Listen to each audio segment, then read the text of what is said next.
Welcome, Star Trek fans. What we have here today to show you is the classic U.S.S. Enterprise. The old original herself, the NCC-1701, series production version, as seen in the remastered version of Star Trek, the original series.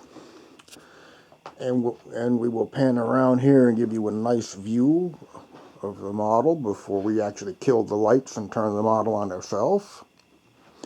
And we can zoom down here and you can see into the hangar bay, or the landing bay. We have the shuttlecraft Galileo being prepped. We have some crewmen in here. Really nice detail added. And we'll move on around here.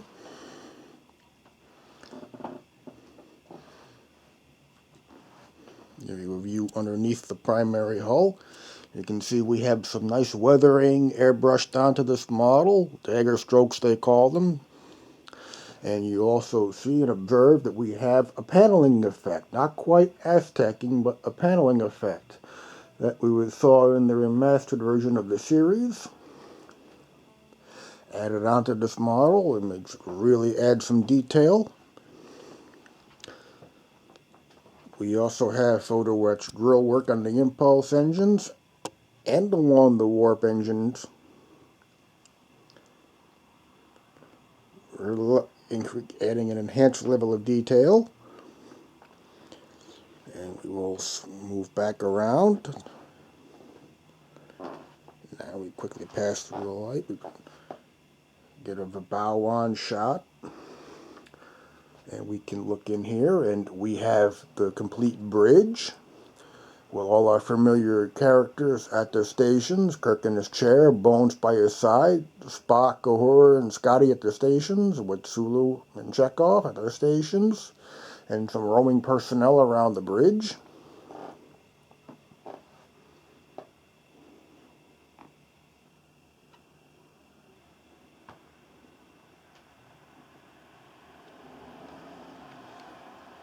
And our nice copper deflector dish.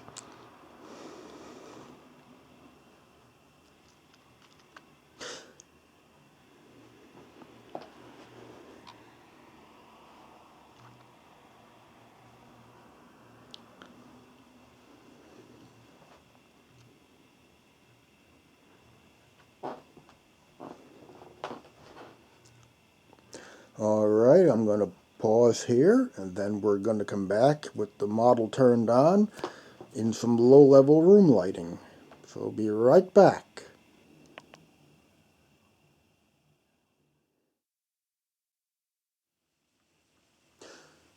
Alright, and we are back again, and we have the bright white lighting in the room turned off, and some low-level incandescent lighting on, and the model fired up, as you can see. We have all our windows lit in a nice warm white color tone, and we can move around here. We'll swing back and look inside the landing bay with our own lighting on. You can see the observation gallery windows on either side illuminated. And what I believe are either the lights here in the Fantel, they were never specified what they are in the series, but I'm going to guess they're either landing guide lights or possibly tractor beam emitter ports. You can see our lit impulse engines. And now many of you are going to notice or ask, why are the warp engines lit blue when they were never seen as blue in either the original series classic footage or the remastered footage? And the reason for that is that when Gene Roddenberry, when Matt Jeffries did the original series, they decided that they actually did want to do the glowing warp engine effect. But in doing so, it would have had to involve rebuilding an entire new warp engine to put on the model to house the internal lighting. And there was simply no budget for that, so it was left out. But this is something that Gene Roddenberry wanted. He always did envision that they would glow like this. So I went ahead and incorporated it. And from talking with Michael and Denise Okuda, who supervised the remastered footage, They were not far off from actually going ahead and lighting them up on the remastered version of the series, but decided at the very end not to do it, but they did light the impulse engines. So this is my own interpretation and my own artistic license. This is how it should have been. This is what they wanted. So this is what I chose to do.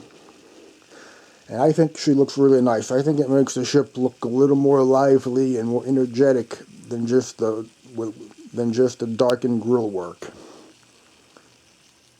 And we will zoom over this way. And we can see our Buzzard ram scoops that are lighting nicely and rotating with the rotating cages at the correct speeds. And you can see the flickering flashes of blue and green in between the solid amber. Now, many modelers have noticed that when you get the round 2 lighting kit that goes with this model, which is what I used, right out of the box, the electric motors they give you for this spin way too fast, and they make way too much noise to the point where you will get a headache if you just use the motors right out of the box the way the instructions tell you to do. The fix for this is to take 3.6 volt LEDs, white or blue, solder them together into a series to make one resistor, and then you install that into the input, into the hot wire, the hot feeder, the hot wire input to the motors. That'll knock the voltage right down to about 3.5 to 4 volts. If you're running on a 12-volt system, which is what it comes with the lighting kit.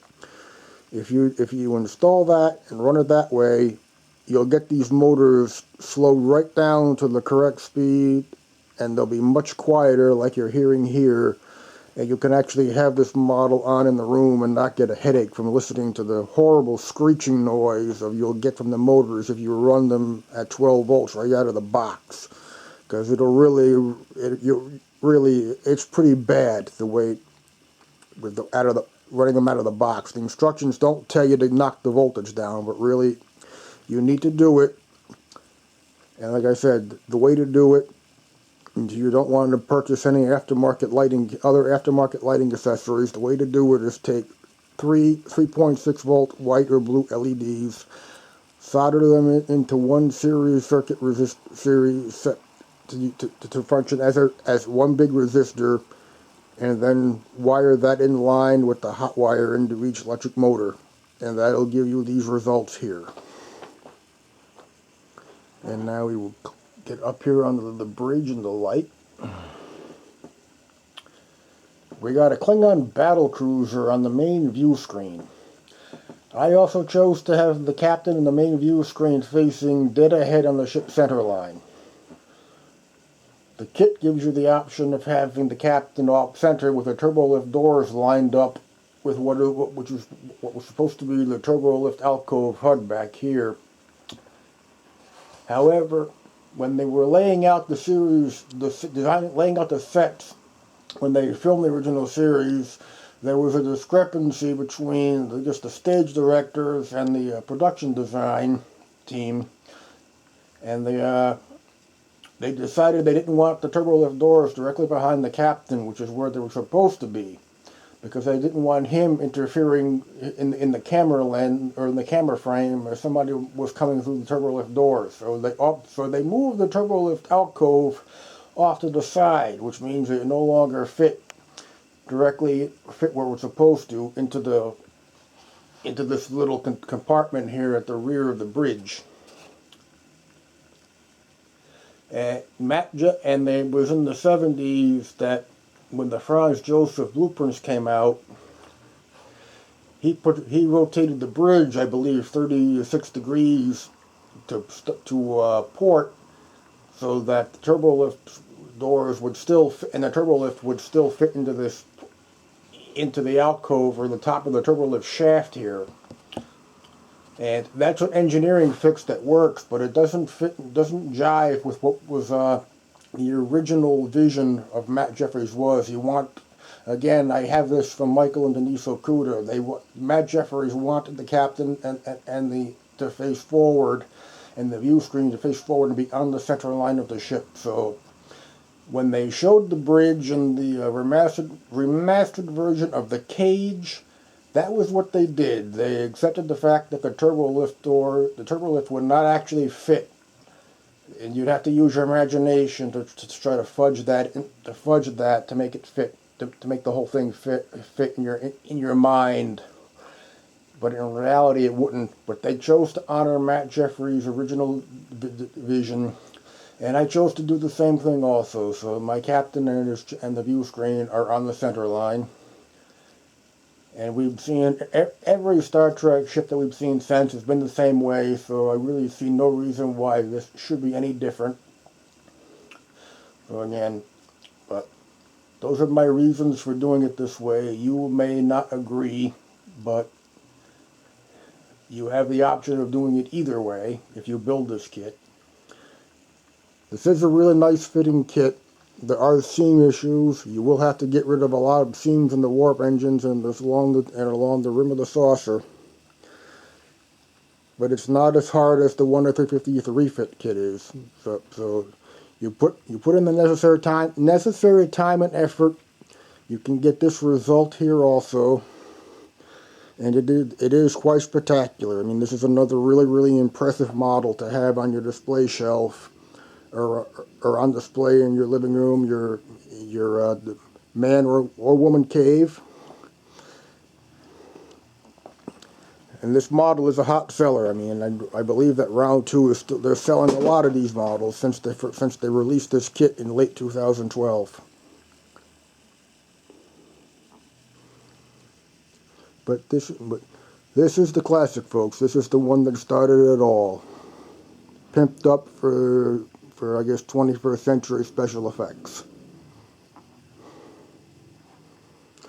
Alrighty, I'm going to pause again, and I'm going to come back, and I'm going to show you the model in total darkness.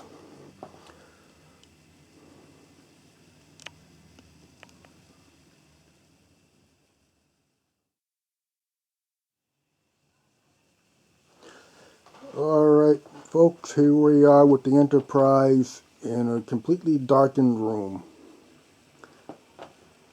And I'm just gonna do a nice little walk around and flyby walk around here.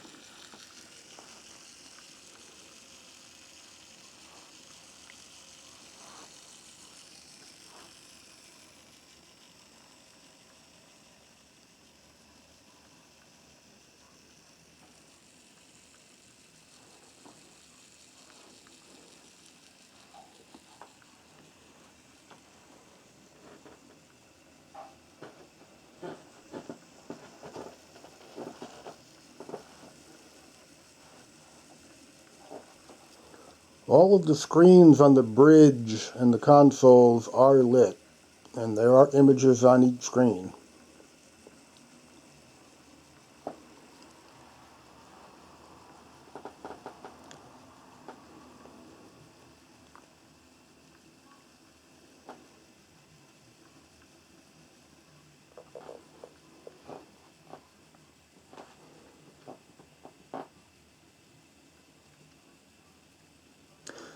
Alright, my fellow Star Trek fans and model lovers, and anyone else who happens to be watching this, I hope you enjoyed this little video and demonstration or presentation of the classic U.S.S. Enterprise.